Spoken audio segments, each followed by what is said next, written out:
महेंद्रगढ़ शहर में वर्ष 2021 में तत्कालीन प्रशासक की देखरेख में 2,34,07,000 रुपए से बनाई गई शहर की 10 सड़कों का सैंपल और रिकॉर्ड की जांच के लिए एंटी करप्शन ब्यूरो की टीम महेंद्रगढ़ के लोक निर्माण विश्राम गृह में पहुंची थी। वहीं पर नगरपालिका अधिकारियों को बुलाया गया था, लेकिन नगरपालिका अधिकारी उपस्थित नहीं होने की वजह से उनको बैरंग ही लौटना पड़ा। इस दौरान केवल नगरपालिका जेई उपस्थित रहे। अब विजिलेंस की टीम दोबारा नगरपालिका अधिकारियों को सड़क की सैंपलिंग के लिए समय देगी और उसके बाद ही सैंपलिंग होगी। बता दें कि पिछले कार्यकाल में रीना बंटी महेंद्रगढ़ नगरपालिका की चेयरपर्सन थी। उनके पति सुरेंद्र बंटी पार्षद थे, जबकि रमेश बोहरा उप प्रधान थे। एक केस में नगरपालिका चेयरपर्सन निष्कासित हो गई थी। उसके बाद प्रधान का चार्ज उप प्रधान के पास चला गया था। नप्पा ने 8 जनवरी 2021 को 5 करोड़ रुपए के 18 विकास कार्यों के टेंडर ओपन कर ठेकेदारों को अलॉट कर दिए थे। इसके 3 दिन बाद 3.5 करोड़ रुपए के 24 विकास कार्यों के टेंडर ओपन किए गए थे। उस दिन भी नप्पा ने टेंडर ओपन कर अलॉट कर दिए थे। इन कार्यों के अलॉट को लेकर पूर्व पार्षद सुरेंद्र बंटी एवं सोसाइटियों ने नप्पा सचिव और प्रधान को उसी दिन टेंडर नियमों के विरुद्ध जाकर अलॉट किए जाने की शिकायत कर दी थी। उस पर तत्कालीन सचिव ने कोई कार्रवाई नहीं की। इसके बाद शिकायतकर्ताओं ने उपायुक्त, स्थानीय शहरी निकाय विभाग के निदेशक सहित सभी जगह शिकायत की, लेकिन कोई कार्रवाई नहीं हुई थी। बता दें कि गुप्तचर विभाग के महानिदेशक ने 1 जनवरी 2022 को शहरी स्थानीय निकाय विभाग के निदेशक एवं एंटी करप्शन ब्यूरो को शहर के विकास कार्यों में घटिया सामग्री लगाए जाने और टेंडर के गलत अलॉटमेंट किए जाने की रिपोर्ट भेजी थी। इस रिपोर्ट में शहर में बनाई गई 2,34,07,000 रुपए की 10 सड़कों का जिक्र किया गया था। साथ में यह भी बताया गया था कि किन किन अधिकारियों का कितना कमीशन सेट था। गुप्तचर विभाग द्वारा एंटी करप्शन ब्यूरो और शहरी स्थानीय निकाय विभाग के निदेशक को भेजी गई रिपोर्ट के अनुसार तत्कालीन प्रशासक एवं एसडीएम ने उक्त कार्य शुरू करवाने के नाम पर 10% कमीशन लिया था। उस समय के एमई पर टेंडर अप्रूव करवाने के नाम पर 5% कमीशन और जेई पर 2.5% कमीशन लिया गया था। इसके अलावा कार्यवाहक प्रधान पर 30 लाख रुपए कमीशन लिए जाने का आरोप है। उक्त रिपोर्ट के मुताबिक तत्कालीन एसडीएम, सचिव, एमई, जेई तथा कार्यकारी प्रधान और 2 ठेकेदारों पर भ्रष्टाचार के आरोप हैं। गुप्तचर विभाग की रिपोर्ट के बाद एंटी करप्शन ब्यूरो की टीम हरकत में आई। इसके बाद 8 मई 2023 को विजिलेंस महेंद्रगढ़ पहुंची थी और जांच कर 6 अक्टूबर 2023 को अपनी रिपोर्ट डिपार्टमेंट को सौंप दी थी। सोमवार को एक बार फिर विजिलेंस की टीम महेंद्रगढ़ पहुंची थी। विजिलेंस टीम ने 1 मई को लेटर भेजे नप्पा अधिकारियों को सैंपलिंग के लिए अवगत करवा दिया गया था। उसी के तहत सोमवार को एंटी करप्शन ब्यूरो पंचकुला की ओर से एक्सईएन जयसिंह वर्मा, विजिलेंस नारनौल की टीम से निरीक्षक ईश्वर सिंह लोक निर्माण विश्राम गृह पहुंचे थे। इस दौरान पूर्व पार्षद सुरेंद्र बंटी, 2 अलग अलग सोसाइटी के संचालक उपस्थित रहे। टीम पहुंचने तक नप्पा की ओर से कोई अधिकारी रेस्ट हाउस नहीं पहुंचा था और न ही उन्होंने सैंपलिंग में प्रयोग होने वाले उपकरणों की व्यवस्था की थी। इसके बाद टीम ने नप्पा सचिव, एमई और तथा जेई को फोन किया। सचिव छुट्टी पर था, एमई की चुनाव पर की ड्यूटी थी और जेई कोर्ट में किसी तारीख पर गया हुआ था। लेकिन बाद में जेई रेस्ट हाउस पहुंच गया था। इसके अलावा उक्त रिपोर्ट में बनाए गए आरोपी में भी कोई नहीं पहुंचा था। उनको भी नप्पा की ओर से जांच के संबंध में अवगत करवाया गया था। एंटी करप्शन ब्यूरो की टीम ने जेई से सैंपलिंग में प्रयोग होने वाले उपकरणों और मशीनों के बारे में पूछा तथा उक्त सभी 10 सड़कों का रिकॉर्ड उपलब्ध करवाने के लिए कहा।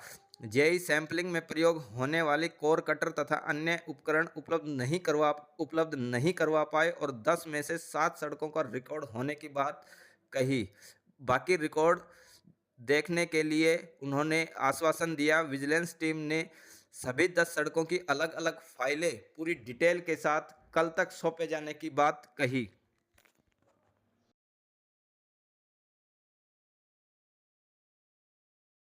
किए थे।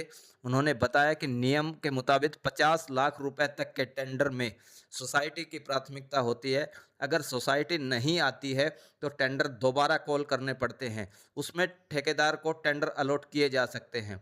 8 जनवरी 2021 के टेंडर में सोसाइटियों ने टेंडर के लिए आवेदन किया था, लेकिन उनके दस्तावेजों में छोटी छोटी कमियां निकालकर पहली कॉल में ही प्राइवेट ठेकेदारों को दे दिया। साथ ही 5% ज़्यादा रेट में दिए गए। वहीं 3 दिन बाद 3.5 करोड़ रुपए के विकास कार्यों के टेंडर में नप्पा ने पहली कॉल में ही सोसाइटियों के टेंडर अलॉट कर दिए थे। वह भी सरकारी रेट 28% कम कीमत में किए गए थे। इससे नप्पा को 33% यानी लगभग 1.5 करोड़ रुपए का नुकसान हो गया था। इसकी शिकायतें आला अधिकारियों को दी गई थी, लेकिन कोई कार्रवाई नहीं हुई। क्या निकल कर आया? क्या अधिकारी सहयोग कर रहे हैं कि नहीं कर रहे हैं? आपने इसमें शिकायत भी दर्ज करवाई थी। विजिलेंस टीम 2 बार आ चुकी, 2023 में भी आई थी, एससी साहब आए थे दीपकी गोयल, और आज भी विजिलेंस टीम एक्शन साहब आए हुए हैं, इंस्पेक्टर साहब आए हुए हैं। नगर पालिका के सेक्रेटरी और एमई जो डिपार्टमेंट के हेड होते हैं, उनका एक नैतिक फर्ज होता है, एक ऑफिशियल ड्यूटी होती है, उन दोनों के रूप में वो नहीं उपस्थित है। ये उनके लिए बहुत गलत बात है। इनसे उनका डिपार्टमेंट, विजिलेंस तो बहुत बड़ा डिपार्टमेंट है, विजिलेंस तो होती ही डिपार्टमेंट के ऊपर है, तो ये उनके लिए बहुत गलत बात है। उनके लिए एक ये हमारा एक सोशल फर्ज होता है, उसके नाते भी वो गलत है। और जो डॉक्यूमेंट विजिलेंस ने 1/5/24 को लेटर पहले ऑलरेडी 6 दिन पहले लेटर जारी कर दिया, उसके बाद वो इलेक्शन ड्यूटी है, वो छुट्टी है, ऐसे बना बना कर ये काम तो कोई देखना चाहिए। इस पर 3 टीम डिपार्टमेंट है, हमारे विजिलेंस से नाम यूनिट भी आई है, विजिलेंस हेडक्वार्टर से भी टीम आई हुई है, 2 टीमें इकट्ठे हो रही है, और तीसरी एक हमारा खुद का ऑफिस तैयार नहीं है। ये बहुत गलत बात है। क्या मामला है? कब से ये मामला चला आ रहा है? एक बार पूरी डिटेल के साथ आप इसमें 2021 के अंदर जब नई नगर पालिका गठन, इसमें मैं मेंबर था और मेरी किसी नगर पालिका की चेयरमैन थी, तो कार्यपालक प्रधान ने नगर पालिका प्रधान को हटाने के लिए खूब प्रयास किए। 2 बार बीच में 19 में हटा चुका, 15 दिन, तो उस टाइम उसकी मंशा पूरी नहीं हो पाई। तो 21 में कार्यपालक प्रधान रमेश कुमार ने 50 देते ही आनंद फानंद में टेंडर छोड़े। उन्होंने 8 जनवरी 2021 को 18 टेंडर छोड़े, लगभग 5 छोड़ गए। उस टेंडर में 50 लाख से नीचे के टेंडर थे। नियम के मुताबिक, नोटिफिकेशन के मुताबिक वो टेंडर फर्स्ट इंस्टेंट के अंदर LNC कोऑपरेटिव सोसाइटी के लिए रिजर्व था। उन्होंने जो LNC सोसाइटी आई, उनमें जहाँ कुछ कमी निकाल कर उनको रिजेक्ट कर दिया। उन टेंडर को 5% अप में एक प्राइवेट कॉन्ट्रैक्टर को दिया। उसको जब एजेंसी ने शिकायत की, तो 11 जनवरी को जो 24 टेंडर थे, वो उनमें उतनी सोसाइटी को अलाउ कर दिया। वो टेंडर -28% चले गए, जिससे गवर्नमेंट को 33% का नुकसान हुआ।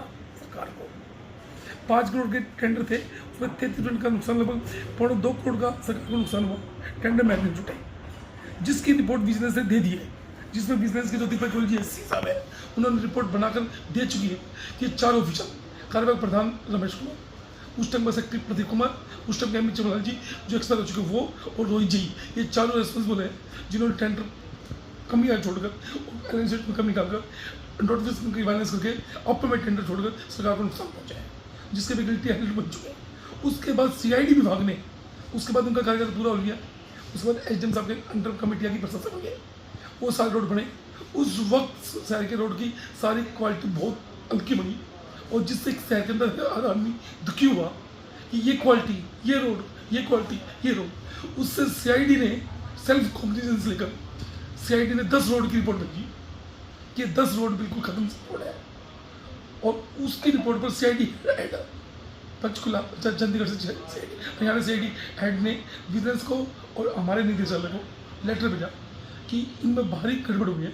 और उन्होंने इस रिपोर्ट में ये भी कहा कि किस आदमी ने लगभग इतना वसूल किया, इस आदमी ने लगभग इतना वसूल किया, इस आदमी ने। उस रिपोर्ट में क्लियर कट लिखा हुआ है कि रमेश कुमार उप प्रधान ने 30 लाख रुपये लेकर, अनुमानित 30 लाख रुपये लेकर इसे टेंडर अलॉटमेंट गलत किया। सारा उसके अंदर डिटेल है, वो रिपोर्ट मैंने आपको भेज रखी, सोर्स रिपोर्ट CID की। उसके ऊपर अभी एक्शन साहब आए हुए सैंपल लेने के लिए, सुबह 10 साढ़े 10 बजे आ चुके थे। 6 दिन पहले का लेटर था, इनको सबने ये विधि से बिल्कुल सिस्टम से काम कर रहे हैं, विजिलेंस जो काम करती है बिल्कुल लीगल डॉक्यूमेंट्री तरीके से करती है, इनको नगर पालिका कोऑपरेट नहीं कर रही ना, ये बात है। एसीबी एक्शन जयसिंह ने बताया कि 3 अप्रैल 2014 को उनके पास महेंद्रगढ़ नप्पा की सड़कों की सैंपलिंग के ऑर्डर हुए थे। उसके तहत उसने 1 मई 2024 को नप्पा सचिव महेंद्रगढ़ को लेटर लिखा था और 6 मई को सैंपलिंग करने और सैंपलिंग में प्रयोग होने वाले उपकरण तैयार रखने के लिए कहा था। आज वह पौने 11 बजे रेस्ट हाउस पहुंच गए थे। यहाँ न तो नप्पा सचिव और न ही एमई मिला, न ही इससे संबंधित रिकॉर्ड मिला। 5-7 दिन का दोबारा समय देकर सैंपलिंग की जाएगी। आज नप्पा के जो भी अधिकारी अनुपस्थित मिले उनके बारे में उच्च अधिकारियों को अवगत करवाया जाएगा। नप्पा इस मामले में सहयोग नहीं कर रही है। शिकायत पर और कौन से विकास कार्यों की जांच को लेकर आप यहां आए? मेरे पास हेडक्वार्टर में जयसिंह एक्शन हेडक्वार्टर एसीबी में कार्यरत हूँ अभी, और मेरे ऑर्डर हुए थे अभी 3/4/2024 को, जो नगर पालिका महेंद्रगढ़ के कुछ विकास कार्य थे उनकी सैंपलिंग के लिए ऑर्डर हुए थे मेरे, और उसके तहत मैंने सेक्रेटरी नगर पालिका को लिखा था 1/5/2023 को, 1/2024 को। वही मैं सैंपलिंग लेने के लिए आऊँगा। आप है ना अपने जो कंसर्न स्टाफ है, आप खुद है, एमई है, और जो उपकरण की जरूरत होती है सैंपलिंग के लिए, कोर कटर है या हैमर है या जो थैली वगैरह की जरूरत होती है, वो लेके आप अपने तैयार रहना। आज मैं सुबह 10:30 पौने 11 बजे 11:30 बजे पहुँचा था जी यहाँ rest house PWD rest house Mahendragarh, लेकिन मेरे को ना तो कोई एमई मिला, ना सेक्रेटरी, और ना ही कोई जिस एजेंसी ने काम किया वो एजेंसी यहाँ मेरे को मिली है अब तक। तो उसके बिना सैंपलिंग अभी पॉसिबल नहीं है, और ना ही कोई अभी तक इन्होंने रिकॉर्ड दिया गया है पूरा कंप्लीट, कोई रिकॉर्ड अभी तक मेरे पास नहीं पहुँचा है। तो जैसे ही ये रिकॉर्ड और जो एमई सेक्रेटरी आते हैं तो 5-7 दिन में इनकी सैंपलिंग कंप्लीट की जाएगी। तो सर आज जो एमई और जो सेक्रेटरी अनुपस्थित रहे तो उसके बारे में क्या आपको सूचित किया गया था? तो अगर नहीं किया गया तो उस पर आपकी तरफ से क्या कार्रवाई बनती? मेरी तरफ से तो मैं वहाँ हेडक्वार्टर पे जाके अपने उनसे अधिकारियों को अवगत करवा दूंगा इस बारे में। भाई मैं वहाँ गया था और ना मेरे को कोई स्टाफ मिला, ना कोई एमई मिला, ना सर सेक्रेटरी। क्या लग रहा है, नगर पालिका आपको कोऑपरेट कर रही है या नहीं कर रही? कोऑपरेट तो देखो जी, आप देख ही रहे हो, कोऑपरेट तो कहाँ कर रही है। कोऑपरेट ही होता है तो सारा अरेंजमेंट होता है। मैं यहाँ 300 किलोमीटर से चल के आया हूँ, 350 किलोमीटर से चल गए। अब आगे आपकी क्या कार्रवाई रहेगी? आगे तो जैसे रिपोर्ट प्रोवाइड करवाते हैं 5-7-10 दिन में, तो दोबारा आ जाऊँगा मैं सैंपलिंग करने के लिए। सर कितने करोड़ के विकास कार्य है, ये कितने विकास कार्य हैं? ये 10 विकास कार्य है जी, और अमाउंट तो देखनी पड़ेगी, एग्जैक्ट मुझे जाननी है कितनी अमाउंट है। इनमें कितने आरोपी हैं जो इस मामले में संलिप्त हैं, जिन पे आरोप लगा है? आरोपी तो जेई है, एमई है, सेक्रेटरी है जी, और एक SBMD है, और कॉन्ट्रैक्टर एजेंसियां हैं, तो 3 एजेंसियां हैं। और नगर पालिका जो चेयरमैन रहे तत्कालीन कार्यवाहक, वो भी इसमें आरोपी? उसका मेरे ध्यान नहीं, नाम क्या है, क्या एग्जैक्ट में देखो, ये था। ठीक है।